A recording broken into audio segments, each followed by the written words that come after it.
Welcome back. This is a part 2. In many ways, I find it sobering to recall how very young the leaders of the civil rights movement, who so bravely and successfully challenged centuries of highly entrenched oppression, actually were.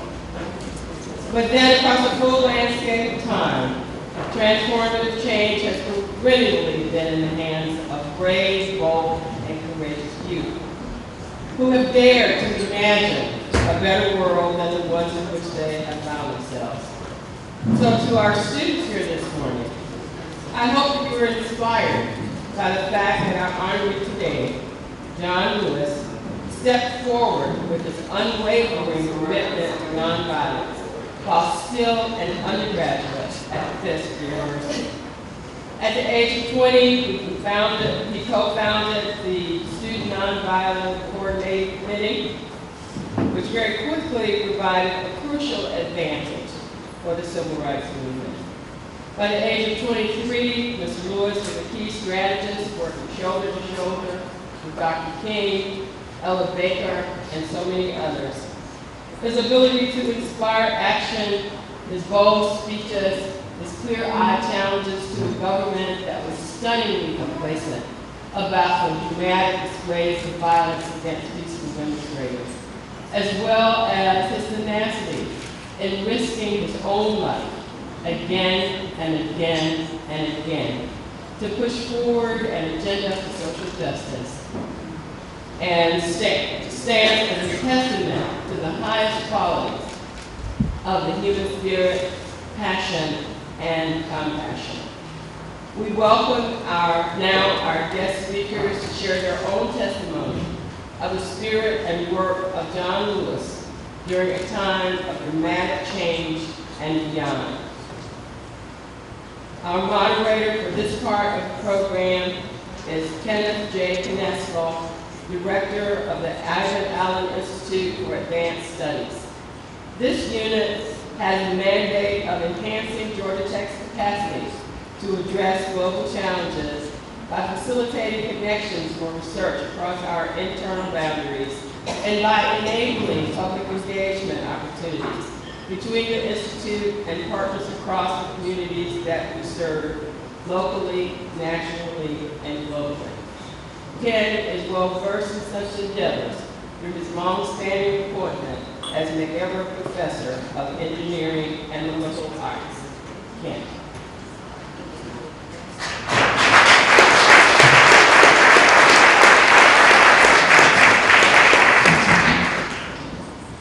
As we gather together this morning, I can't begin without recognizing that our presence this morning acknowledges how many lives converge through the life of John Lewis. Our presence here and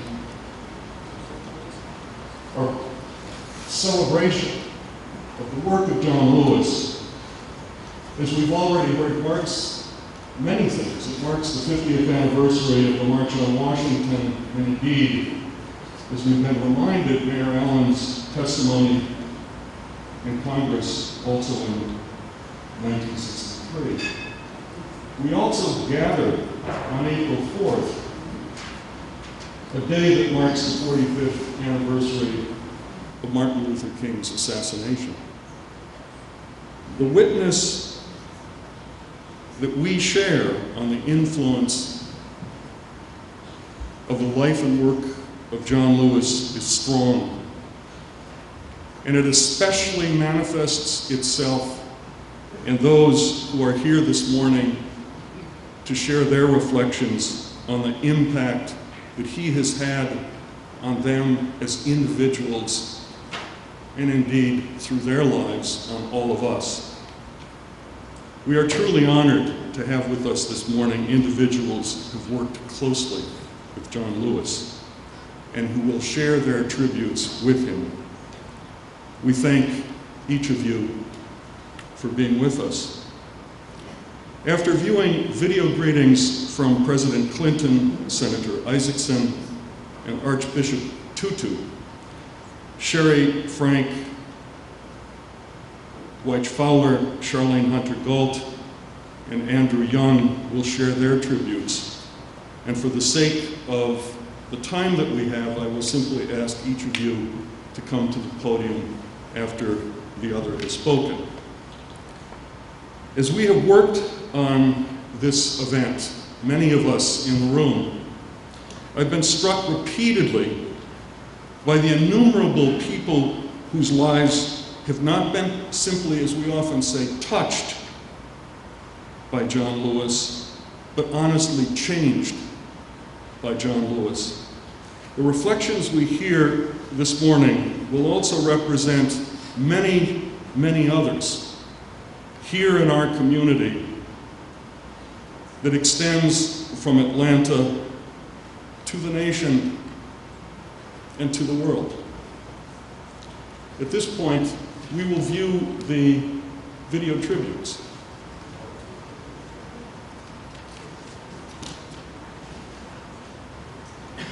Forget the moment John Lewis and Dr. King walked hand in hand across the bridge in Selma. It was one of the most inspiring, influential moments of my life. And it continues to be a symbol of both progress made and work that needs still to be done. I'm grateful to John for reminding us all of the work that remains to be done and of our shared responsibility to build a more equal world. Congratulations, John. There's no one more deserving of this honor. Thanks for a lifetime of service and all the years of friendship.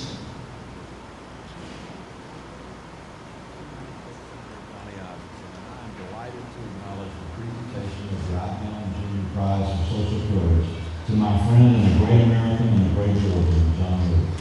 Congressman Lewis has represented our state for many years, but he's been a representative to all mankind for his entire lifetime. I grew up in the Atlanta public schools in the 1950s and early 1960s. I lived through the Brown versus Board of Education integration of the public schools. I lived through the leadership of John Lewis in terms of bringing back voters' rights, bringing about individual rights, bringing about civil rights, and also the great courage of Ivy Allen Jr., who saw to it that Atlanta, at a time when most cities was not burning, but in fact dealt with the transition and the change that came with the civil rights movement. I love John Lewis. He's somebody I've admired all of my life. He's someone I've traveled with to see firsthand the courage of his life, like when I traveled with him to Selma, Alabama, and walked with him across the Edmund Pettus Bridge, and that famous reenactment of the march in Alabama that ultimately led to the Voting Rights Act and the civil rights of all Americans. There is no person in Georgia, I think probably no person in the world, that could be more deserving of this award than John Lewis. He is my friend. He is a great Georgian. He is a leader. God has blessed my life knowing John Lewis, but has blessed our country in having his leadership to bring about equality for all and fairness to all mankind. John Lewis, God bless you. You're a great American and a great friend. Greetings from Cape Town. I regret sincerely not being able to be with you in person as you gather to honor Congressman John Lewis in Atlanta, a city and community with which I have a close personal affinity. I've long been aware of John Lewis's role in the monumental changes that have taken place in the United States over the past 50 years. But there are many among you today who are better qualified than I to speak to this transformation. My few words above all will seek to acknowledge John's importance as a humble and steadfast contributor to our shared global quest for human rights. John Lewis witnessed the civil rights movement's journey from Nashville and Birmingham to the nation. When we think of John Lewis, images of him being beaten in response to his stand for nonviolent change come to mind, of his participation in planning the March on Washington in August 1963, of his presence at the terrible death of Martin Luther King Jr. There are few others who bear such memories and scars in quite such an unassuming, steady, dignified way. Since 1988, he has been re-elected 13 times to the United States House of Representatives, where he continues to be a critical voice for human dignity. Through his steady presence, John Lewis's life has joined with many others in our work for human rights across the world.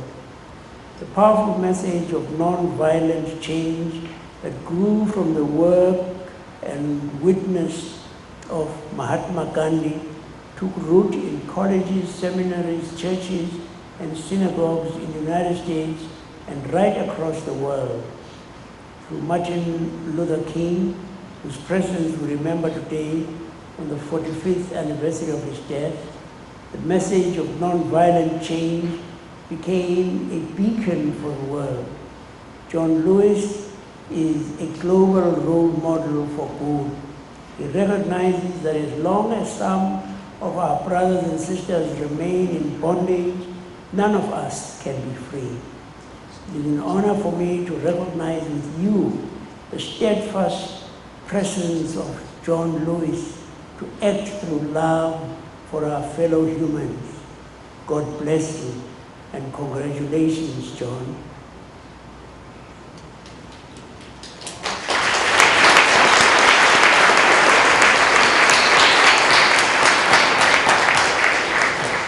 There are many people who wish that they could be with us today.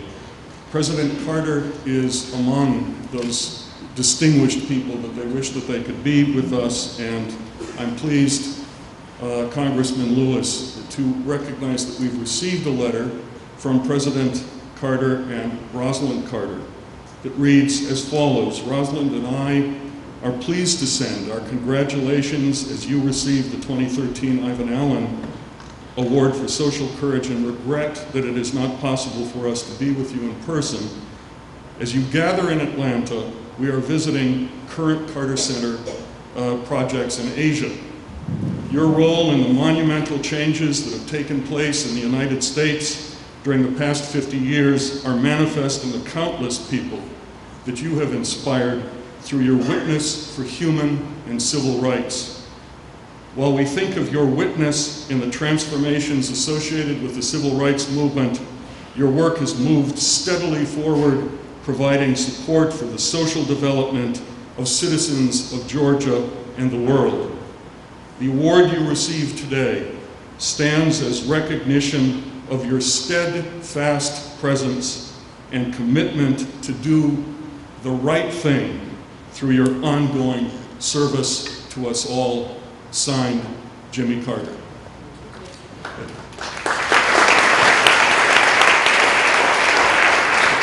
At this point, I will invite Sherry Frank, the former executive director of the Atlanta Jewish Federation, to come to the podium.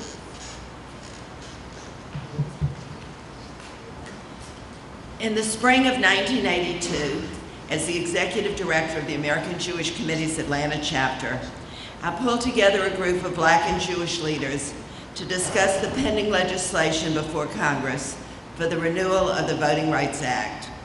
When looking for a person to educate us about the bill, we turned to then Atlanta City Councilman John Lewis, a veteran of the struggle to pass the Voting Rights Act, and the person who had registered hundreds of thousands of new voters. The meeting led to the creation of the Atlanta Black Jewish Coalition, which John Lewis co-chaired for 4 years before being elected to Congress. We celebrated the coalition's 30th anniversary last summer, and I wrote the coalition's history, and there are copies on the table for you. I hope you'll take it when you leave if you haven't gotten one already. March 1982 changed my life, and I have considered Congressman John Lewis my hero and my friend ever since. Our sons became friends as young 8-year-olds, and Congressman's beloved wife, Lillian, who recently passed away, became one of my trusted friends. I'm indebted to Congressman Lewis for many things. He is a role model who exemplifies the term civil servant. As his positions of leadership on the local and national stages have increased, his humility and accessibility have never changed. Congressman Lewis has a deep and abiding trust in the inherent goodness of the people and the power that comes from reaching out and working together. I saw this firsthand in 1986 when a small group of proposed power brokers meeting in a smoke-filled room decided that John should run for president of Atlanta City Council and a young state legislator, Julian Bond, should run for Congress. John said, quote, "Let the people decide, not some self-appointed men," unquote. There was a crowded field of strong candidates and countless debates. The heat was on with polls showing a close contest race between John and Julian. On one of the major TV debates just before the election, the station decided only to have John and Julian on the program. The other candidates were picketing the station. John refused to debate and gave Julian an amazing opportunity at prime time. I remember cringing and thinking, John is giving away the election. And I was wrong. John was standing up for justice, equality, for every voice to be heard, trusting in the people, and demonstrating once again his commitment to fairness and integrity over personal gain. His communication skills inspire everyone as he reaches with his unwavering commitment to justice and equality, his insatiable desire to be a continuing adult learner, and his amazing ability to arouse a crowd with his skills as a spiritual and motivational orator.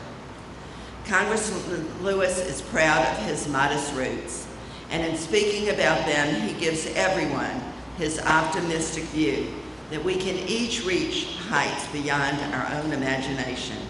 He urges us to work hard, to have a strong faith, to reach out to others and celebrate our diversity, to be patient, and he's been very patient, to seek truth, peace, equality, and love our fellow human beings.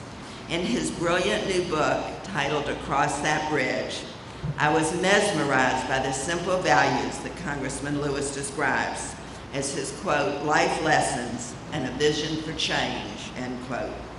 Reading this is a spiritual journey, a call to action, and an inspiring sermon. I urge you to read his book. I believe he wrote it to keep folks like me still marching, and a message to you, the younger generation, to join the march in creating the beloved community. Let me share just a few quotes that speak volumes about my friend Congressman Lewis and Georgia Tech's distinguished Ivan Allen Jr. Prize for Social Courage Award recipient. They come from the book. About study, John writes, "Not everyone has left a family legacy as rich as Martin Luther King Jr.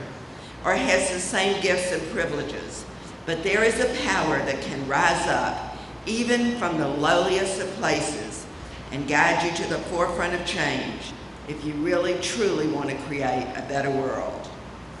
And about truth, John writes, "Don't close your eyes because you're afraid of what you will see. Be honest in your assessment. Transformation and revelation require an adjustment from what we know to what we can be." I had the about peace he wrote, and this really touched me. "I had made peace that the understanding if I died on that bridge, I would have offered my life in contribution to an effort that was larger than myself. My life and death would have served a divine purpose, to liberate a people and maybe even a nation. I could think of no greater gift I could give to humanity. My soul was at peace with whatever outcome might happen. I had faced the truth of my circumstances. I had made a choice not to abide in the deep disturbance of silent, segregated South, but to find peace in the mighty wind that turned things upside down to turn them right side up." Is that not a great quote? So many communities, Latinos, Asians, gay and lesbians, labor, veterans, environmentalists, women's groups, and more, would love to be here today to shower Congressman Lewis with accolades for the support he's given to their specific groups. I represent the Jewish community, and we are especially appreciative of Congressman Lewis for his sensitivity to our issues. Let me just give you a few samples. Congressman Lewis has been a strong supporter of Israel-U.S. relations and Israel's right to exist in security as a Jewish state. I remember his speaking out against the fiery anti-Semitism and hate speech of Minister Louis Farrakhan when he called Judaism a gutter religion and Israel an outlaw state. I remember when President Reagan went to Wittenberg, Germany, and visited a cemetery where Nazi soldiers were buried. We held a press conference at City Hall to speak out against that choice of cemeteries. Even today, as we say never again in response to the Holocaust, we are witness to genocide and atrocities in Sudan. Congressman Leader is a member and a leader of Congress's Sudan caucus. I remember when Congressman Lewis went to the former Soviet Union with a group of legislators. They were told not to raise the issue of Soviet Jewry struggles and the prisoner of conscience movement. Congressman Lewis would not be silenced in the face of injustice and spoke to the Soviet officials, quoting from Martin Luther King's letters from a Birmingham jail, explaining, quote, why we can't wait, end quote. He marched with us on that freezing Sunday in Washington for Freedom Sunday for Soviet Jews when Mikhail Gorbachev, the president of the Soviet Union, first visited the United States. In keeping the dream alive and rekindling the energy and passion to continue to make this country more just, Congressman Lewis was a leader in creating the passage of the King holiday, participating annually in King Week programs across the country, and inspiring future generations. Never tiring, he marches on. For the anniversaries of the reenactment of the March on Washington, against fear and intimidation in Forsyth County, where Klansmen in hoods and full regalia lined the streets, weeks before we celebrated the first King holiday, and in leading elected officials time and time again across that bridge in Selma, Alabama. I remember standing at the crest of the bridge in 1984 for the 20th anniversary of the Selma to Montgomery March with members of the Atlanta Black Jewish Coalition. John, you kneeled at the crest of the bridge beside Rabbi Alvin Sugarman. As you stopped to say a prayer, you looked down at the press of the world covering this major event. Rabbi Sugarman describes with tears how you both shed as you thanked God for the distance you traveled in those 20 years, and remembering that infamous Bloody Sunday of 1964. We have much to be thankful for. At the center of our celebrating our successes, while still not quite at that beloved community, we have you, John, to thank for keeping your eyes on the prize. Thank you for sharing your vision and determination and working without stopping to bring our world closer to its potential greatness. I am so proud and grateful that I've been blessed to know you and your wonderful family, to have marched with you and shared 30 years of working with you, and truly being able to call you my brother.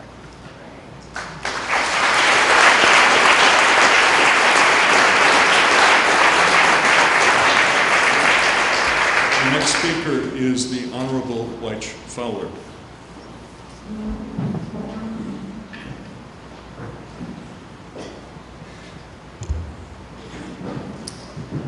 Since I was greeted by several of you coming in by the only title that I ever had that has stuck, the Night Mayor, I thought I would tell you how that happened.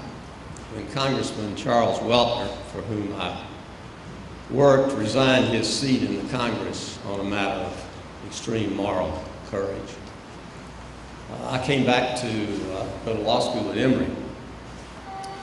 And I wanted to talk to Mayor Allen about something, so I called about 5 minutes after 5, and I got this recording that said that City Hall was closed.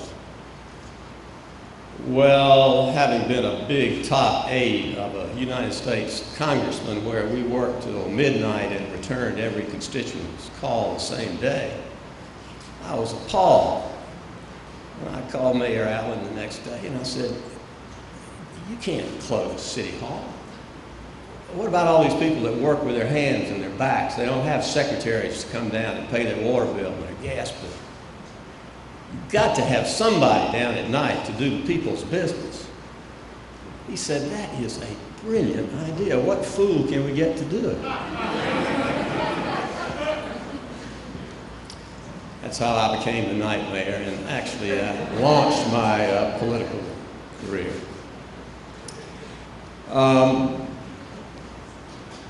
You won't remember this, most of you, but when our great Congressman Andrew Young was appointed to be ambassador to the United Nations by President Carter, it created a vacancy. There were 32 of us in the special election. About 7, I won't name them, legislators, councilmen, a few anti-nuclear advocates, a few pet owners. There was a runoff between a man named John Lewis, whom I had a passing acquaintance with, and myself. 3-week runoff, where I had already made up my mind in the 6 months that we had the whole field, that this was a special person. And I relied on my God-given judgment about a person's character. When you hear him speak, hear what he cares about, hear what he's concerned about, and how he would apply that character and that determination to the public policy of our country. Unfortunately, that guy didn't win. I did, and served 10 years. But one of the most pleasing things that in my reminiscences, when I called John 10 years later, of course we saw each other often during that time, to tell him a year in advance that I was going to run for the Senate. Don't tell anybody, because I wanted to sneak up on the incumbent, being the urban cat, given no chance. But I said, John, you can rely on it. This seat's going to be open. And you got a year to prepare, and I hope you'll do it. He did. The rest is history. Of all the adjectives that will be said about John and his work, which thankfully continues, we have a man of supreme character that can be relied upon always to do the right thing. Thank you, John.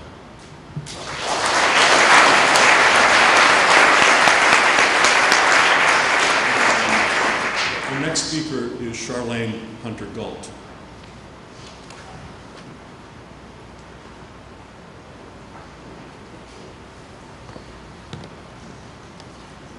Thank you, Ken, and good morning, everyone. And good morning, Ivan Allen Jr. I know you're in this room, smiling down on all of us. You know, I was at an event last night where people were asked who all in this room knew Ivan Allen Jr. And I didn't even have to look around to know that the hands that were going up had the same color hair as mine. But there were others in the room whose hair was not the same color as mine. And so it is to them primarily that I'm going to recall a few things about John Lewis today. Because it is often the case now when I ask young people in school, how many of you have heard of Martin Luther King? Everybody's hand goes up. How many of you have heard of Rosa Parks? Everybody's hand goes up. How many of you have heard of John Lewis? Most everybody's hand goes up. But that's because of his current status. How many of you have ever heard of Brenda Travis? No hands go up. So for the benefit of those of you whose hair is not the color of mine, I want to tell you, I want to put this guy into some context, and I hope those of you with the gray hair will indulge this. The first time I heard Barack Obama say that he stood on the shoulders of giants, it was in Selma, Alabama, during the campaign of 2008. And then, as always, one of the faces that appeared in my mind's eye was that of John Lewis. On that horrifying day in 1965, there was one of the biggest demonstrations in the history of the civil rights movement. Selma was the home of the Ku Klux Klan, which helped preserve fear with brutality and, yes, murder, the whites' own privileges they enjoyed. Black people had no rights, no voice in the affairs of their town, except for a brief period during Reconstruction.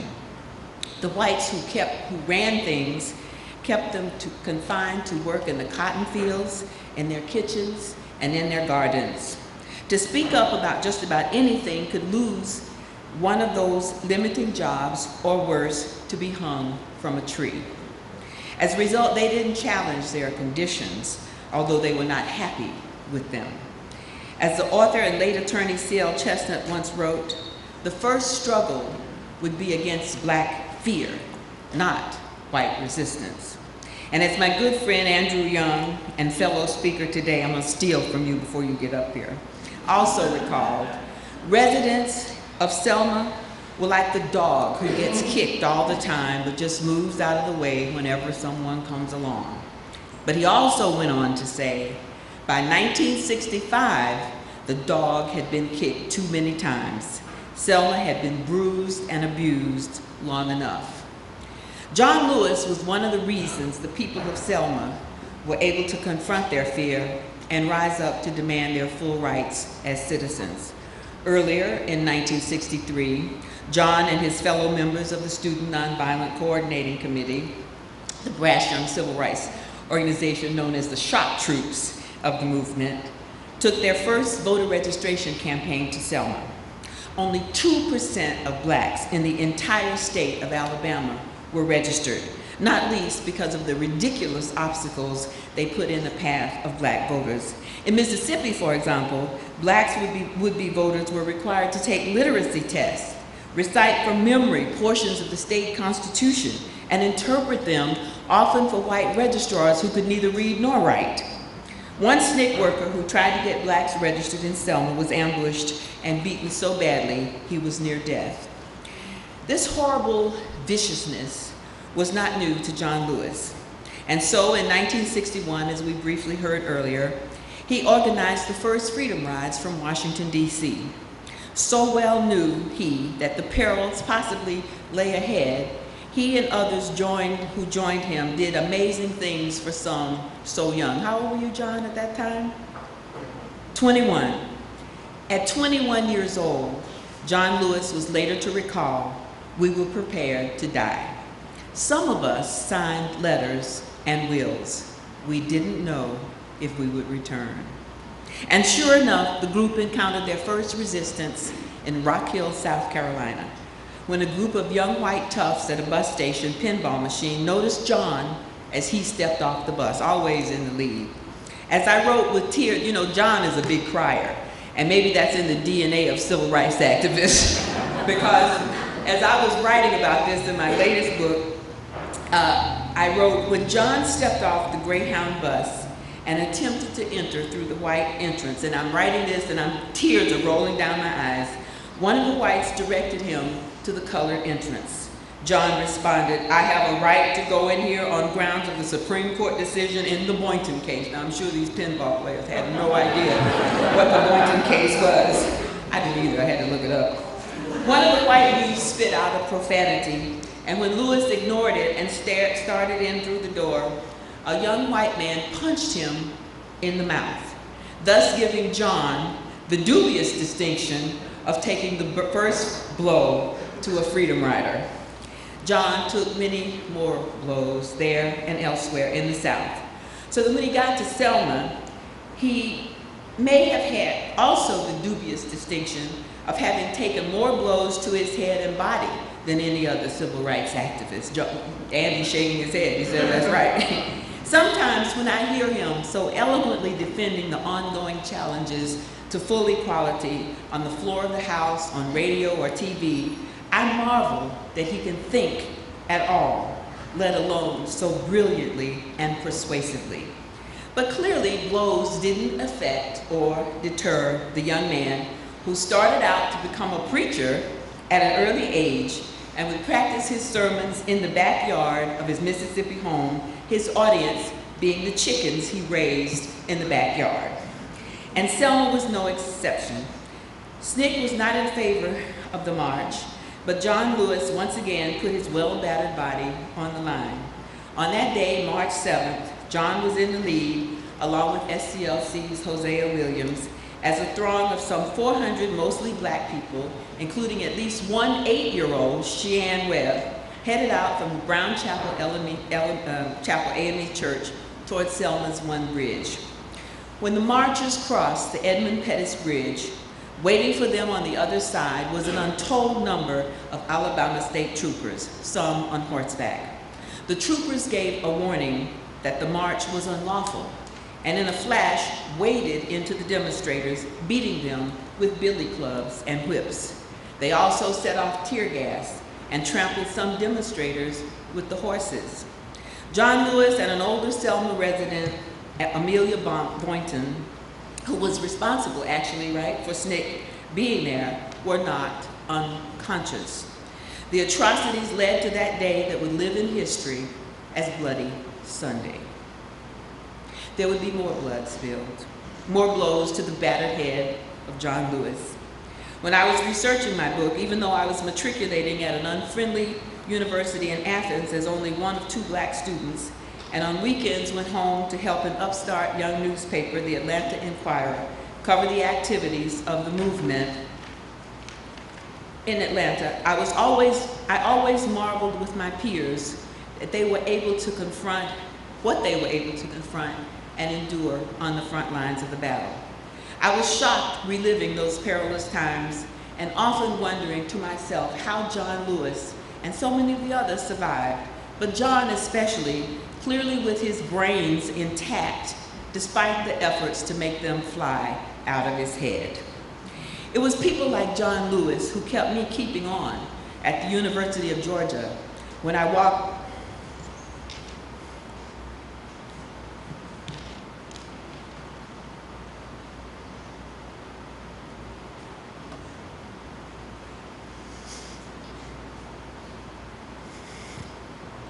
I told you, John, I cried just like you do all the time. But when I walked alone across the campus and was subjected to jeers and ugly name calling, among those times was when the Freedom Riders were in the news. And they thought they were hurting me when they kept yelling at me, calling me ugly names, especially Freedom Rider. Those students had no idea they were conferring on me a badge of honor. And they probably wondered why I was smiling. The Selma to Montgomery March was, as I wrote, the crowning achievement of the civil rights movement. And within a few months, the reverberations from Bloody Sunday would lead to the Voting Rights Act, which opened the door to the long corridor that Barack Obama entered when he walked to the White House in 2009, and which he acknowledged, President Obama, in one of his first acts as president, when he presented to John Lewis a commemorative photograph gratefully inscribed, "Because of you, John." And I'm sure we're going to hear from President Obama, who is very excited about this day and wants to congratulate John in his own way. This past year, I was fortunate to have watched a wonderful episode of Henry Louis Gates' Finding Your Roots, in which he traced the DNA history of John Lewis back to his great-great-grandfather, who was freed from slavery just after the Emancipation Proclamation. I was mesmerized by that journey, not least because it partially explained how John Lewis managed to stand up even when beaten into the ground. For his great-great-grandfather's first 2 acts as a free man were to marry the woman he loved because slaves couldn't marry, but now he was free. So that was his first act. And his second was to register to vote, John's great-great-grandfather. I cried then, as you can see, I cry easily. But John also cried on television upon hearing his revelation that he had picked up the torch his great-great-grandfather had lit long before he was born. You didn't know that, did you, John? That was the first time, and it was a wonderful, moving moment. The DNA with a moral compass is surely what it helps explain how this great-great-grandson came to succeeding in getting from the black people of the South the precious tool only briefly enjoyed by his great-great-grandfather and thousands like him. If chickens could talk, John, at least so we humans could understand them, they would probably have been able to speak glowingly of that voice, albeit at the time a very young voice of a very young man whose very soul was on fire for freedom. The fire which propelled him forward from that chicken coop to the mountaintop Dr. King spoke of.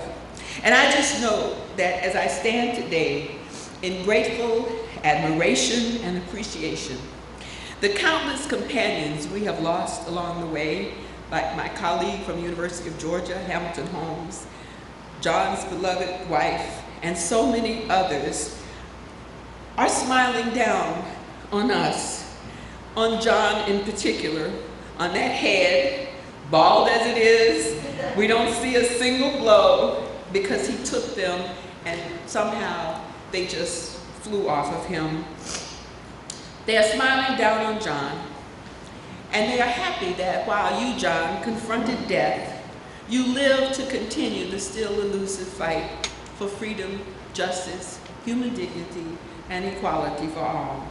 And I am honored beyond the words that I have spoken today to be here to add my voice on behalf of those who are here, as well as those who are not here, to say as the master who inspired you in the backyard, preaching to those chickens from an early age, that master would say to you today, John, well done, my good and faithful servant. Well done.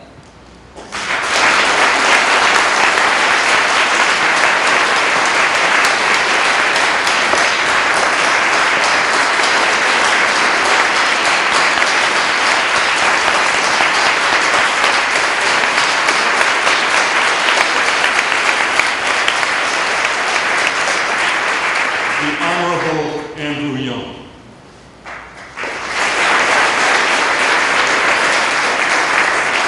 Thank you very much.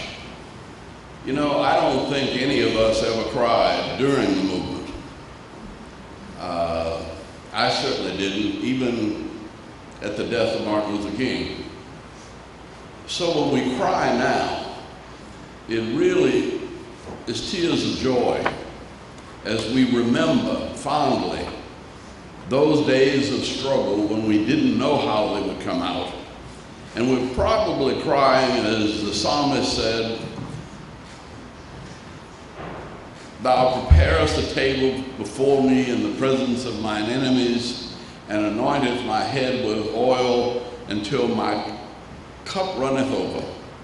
And so when you see us cry, it's just because the cup runs over. And we got a whole lot of tears of joy welled up in us. I started with John Lewis when I was in New York and didn't know who he was. I had a good job for a black man. I had a house in Queens, and my baby daughter had just gone to a public school, in a good school, we thought, in a good neighborhood, and I was with the National Council of Churches as the only black executive, and that was made my parents feel like I was important.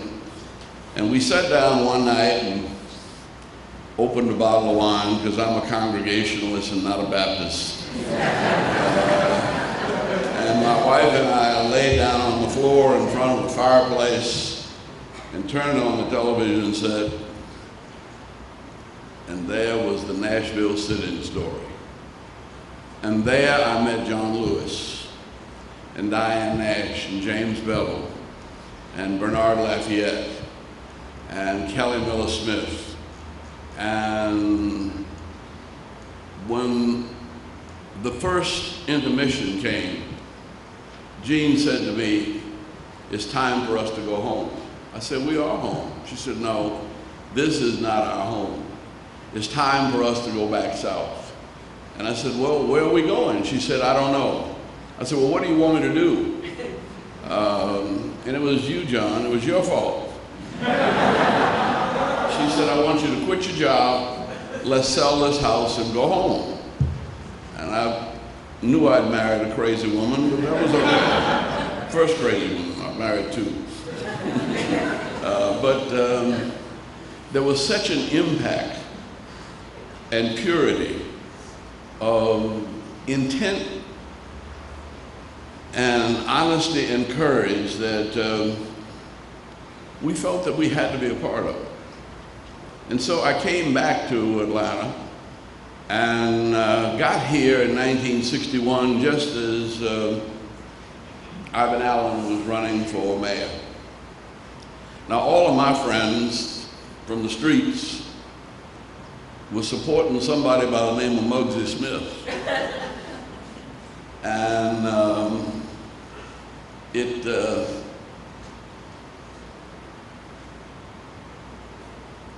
it taught me that there was a coalition in Atlanta that ran Atlanta, and that if I wanted to be relevant, I needed to stick with this coalition. Because Dr. Mays, Daddy King, Jesse Hill's name was always on the bottom, though he orchestrated it all. Bishop Bearden, Williams Holmes Borders, anybody who was anybody was on this ticket voting for Ivan Allen. And so I voted for Ivan Allen. And lo and behold, one of the first things he did was put up a wall on the street I'm living on. And so we found ourselves out picketing the wall. And I still didn't know him very well, but shortly after that, the wall was about 62. By 64, when there was a Civil Rights Act, there was nobody, not a single mayor anywhere in the country would testify in behalf of the 64 Civil Rights Act. By that time, I had been a part of the assistant to Martin Luther King and had been to Birmingham and Albany and been through Selma and voter registration. And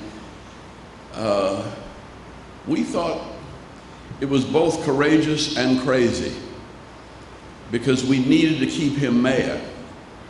And the decisions in Atlanta by that time, and let me go back to where they started, when Mayor Hartsfield bought the airport, invited Delta, and put up red lights on Peachtree, he got voted out of office. And Mayor Hartsfield, and I think probably Mr. Woodruff and others, made a conscious decision, frankly, that this was back in the time when Lester Maddox was just beginning to emerge, that there were not enough progressive white people in this town to move it forward. So they created a coalition between the business community and the Atlanta University complex and the Jewish community. And so the progressive movement of people who did not want Atlanta to get bogged down in the morass of racism in the South and keep Atlanta's business community moving forward, created a coalition which incidentally has probably won every election in this city to this day. And so I became a part of that and a supporter of anything and everything Ivan Allen was doing until after Dr. King's death. Well, before I get to that, I got sent to Watts to help stop a riot. And it was right after Selma and right after the SCLC convention, and I could stay well and work 20 hours a day till the movement was over, and then I'd usually collapse. Well, I had collapsed with one of my then traditional migraine headaches, in which normally I'd be knocked out for 3 or 4 days. And Dr. King called and said, "Andy, we're going to Los Angeles on the 11 o'clock plane. Meet me at the airport." I said, "But I'm sick." He said, "Well, get well and meet me at the airport." Well, we were able to get through that, but the thing I remember most important about that visit to Los Angeles in 1965 was I was wiped out and laying around sick whenever I wasn't made to do something. And there was one young lady that just seemed to be everywhere. And she was minding everybody's business, she was giving everybody's orders, and I found out that she had just come back from the Peace Corps. And her name was Lillian. And we said, "You know, we need you in Atlanta. You ought to come on to Atlanta." And she had friends in Atlanta. Next thing you know, she had found John and married John. And so I helped, you brought me south, and I think I brought you Lillian. So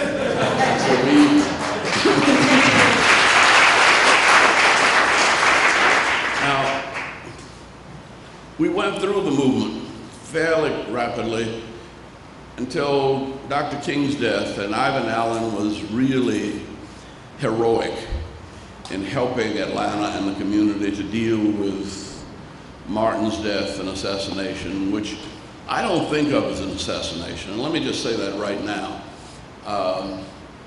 Martin Luther King was 5'7" at most, weighed about 160 pounds, and was 39 years old and had literally worked himself to a frazzle. And I think of that bullet as liberating his spirit from his body. And there's no place on the face of this earth where his work and his mission is not known. And that never would have been possible had he lived. And so the fact that you can go anywhere in the world, the fact that Jimmy Carter was able to get elected president and send me to Africa, the reason he sent me was because I'd been with Martin Luther King.